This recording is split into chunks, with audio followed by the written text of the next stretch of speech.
매일 아침 하나님과 누리는 하늘의 양식, 우리 모두 함께 오늘 만나. 그때 솔로몬이 에돔 땅의 성읍인 에시온게벨 항구와 엘롯 항구로 갔더니 히람이 신하들을 시켜서 솔로몬에게 상선들을 보내고 바다에 노련한 부하들도 보냈다. 그들은 솔로몬의 부하들과 함께 오빌로 가서 거기에서 금 450달란트를 실어다가 솔로몬에게 바쳤다.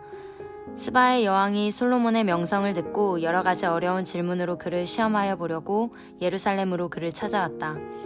그는 많은 수행원을 데리고 또 여러 가지 향료와 많은 금과 보석들을 낙타에 싣고 왔다. 그는 솔로몬에게 이르자 마음속에 품고 있는 온갖 것들을 다 물어보았다. 솔로몬은 여왕이 묻는 모든 물음에 척척 대답하였다. 솔로몬이 몰라서 여왕에게 대답하지 못한 것은 하나도 없었다.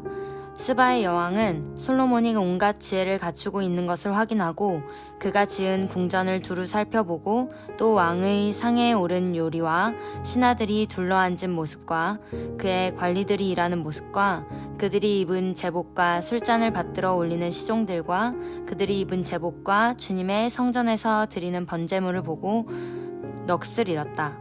여왕이 왕에게 말하였다.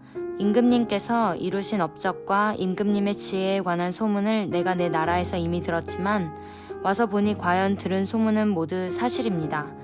내가 여기 오기 전까지는 그 소문을 믿지 못하였는데 내 눈으로 직접 확인하고 보니 오히려 내가 들은 소문은 사실의 절반도 안 되는 것 같습니다. 임금님께서는 내가 들은 소문보다 훨씬 뛰어나신 분이십니다. 임금님의 백성은 참으로 행복한 사람들입니다. 임금님 앞에 서서 늘 임금님의 지혜를 배우는 임금님의 신하들 또한 참으로 행복하다 아니할 수 없습니다. 주 임금님의 하나님께 찬양을 돌립니다. 하나님께서는 임금님을 좋아하셔서 임금님을 그의 보좌에 앉히시고 주 하나님을 받드는 왕으로 삼으셨습니다. 임금님의 하나님께서는 이스라엘을 사랑하셔서 그들을 영원히 굳게 세우시려고 임금님을 그들 위에 왕으로 세우시고 공평과 정의로 다스리게 하셨습니다. 그런 다음에 여왕은 금 120달란트와 아주 많은 향료와 보석을 왕에게 선사하였다. 솔로몬 왕은 스바의 여왕에게서 받은 만큼 그렇게 많은 향료를 다시는 어느 누구에게서도 받아본 일이 없었다. 히람의 일꾼들과 솔로몬의 일꾼들도 오빌에서 금을 실어왔다. 그들은 백단목과 보석도 가져왔다. 왕은 이 백단목으로 주님의 성전과 왕궁의 계단을 만들고 합창단원이 쓸 수금과 검은고를 만들었다. 이와 같은 백단목은 일찍이 유다 땅에서는 본 일이 없었다. 솔로몬 왕은 스바의 여왕이 가져온 것보다 더 많이 주었을 뿐만 아니라 여왕이 요구하는 대로 가지고 싶어하는 것은 모두 주었다. 여왕은 신하들과 함께 자기의 나라로 돌아갔다. 솔로몬은 20년에 걸쳐 성전과 왕궁을 건축하고 곳곳에 성읍과 필요한 시설들을 건설하여 나라를 돌보았습니다. 그리고 율법을 따라 성전에서 제사하며 예배하는 일도 성실히 수행합니다. 그리고 이제는 국내를 넘어 국제적인 솔로몬의 업적이 소개됩니다. 17절과 18절은 성전 건축을 도왔던 히람이 솔로몬의 국제 무역에도 함께 협력하는 모습이 등장합니다. 히람은 솔로몬에게 상선들과 노련한 부하들을 보내어 솔로몬의 무역을 함께 도와주게 됩니다. 하나님께서 솔로몬에게 주신 지혜는 이처럼 어느 한 영역에 한정되지 않았습니다. 성전을 짓고 나라 곳곳을 돌보는 지혜를 넘어서 국제 무역을 하는 가운데서도 하나님은 사람을 보내시고 필요한 것들을 채워주십니다. 솔로몬이 뛰어났기 때문이 아니라 솔로몬에게 지혜를 주신 하나님 때문이었습니다.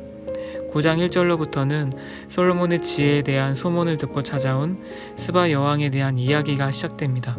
그는 단지 호기심 때문이라기보다 직접 눈으로 확인하고 배우고 싶어서 솔로몬을 찾아왔습니다. 스바는 현재 예멘의 남서부 지역으로 추정됩니다. 예루살렘에서 약 2250km 떨어진 곳입니다. 스바 여왕과 수행단이 예루살렘에 오기까지 아마 몇 주의 시간이 소요되었을 것입니다. 그는 솔로몬을 만나자마자 그의 지혜를 확인하고자 그동안 마음속에 품고 있던 많은 질문들을 던집니다. 솔로몬은 여왕이 묻는 모든 질문에 모두 다 대답합니다. 몰라서 대답하지 못한 것은 하나도 없었습니다. 또한 4절에 솔로몬이 지은 궁전, 요리, 신하들이 앉은 모습, 관리들이 일하는 모습, 그들의 옷, 또 성전에서 드리는 번제물을 보고 넋이 나갔다고 말씀하고 있습니다. 자신의 눈앞에 펼쳐진 솔로몬의 부귀 영화와 궁전의 화려함, 그리고 솔로몬의 지혜는 스바 여왕으로 하여금 넋이 나가도록 만들었습니다. 그리고 5절부터 6절에 자신의 소문으로 들었던 내용이 사실임을 인정하고 오히려 솔로몬이 자신이 소문으로 들었던 것보다 훨씬 뛰어난 분임을 고백합니다. 그리고 결국 솔로몬의 하나님을 찬송합니다. 8절입니다. 주 임금님의 하나님께 찬양을 돌립니다. 하나님께서는 임금님을 좋아하셔서 임금님을 그의 보좌에 앉히시고 주 하나님을 받드는 왕으로 삼으셨습니다. 임금님의 하나님께서는 이스라엘을 사랑하셔서 그들을 영원히 굳게 세우시려고 임금님을 그들 위에 왕으로 세우시고 공평과 정의로 다스리게 하셨습니다. 여왕은 솔로몬의 지혜로 이룬 결과를 목격하고 하나님이 자기 백성을 향한 사랑과 능력을 깨달았습니다. 그리고 그 누구보다 솔로몬을 그렇게 이끌어오신 하나님을 찬양합니다. 솔로몬은 여왕에게서 그 누구에게서도 받지 못했던 최상급의 많은 양의 선물을 받게 됩니다.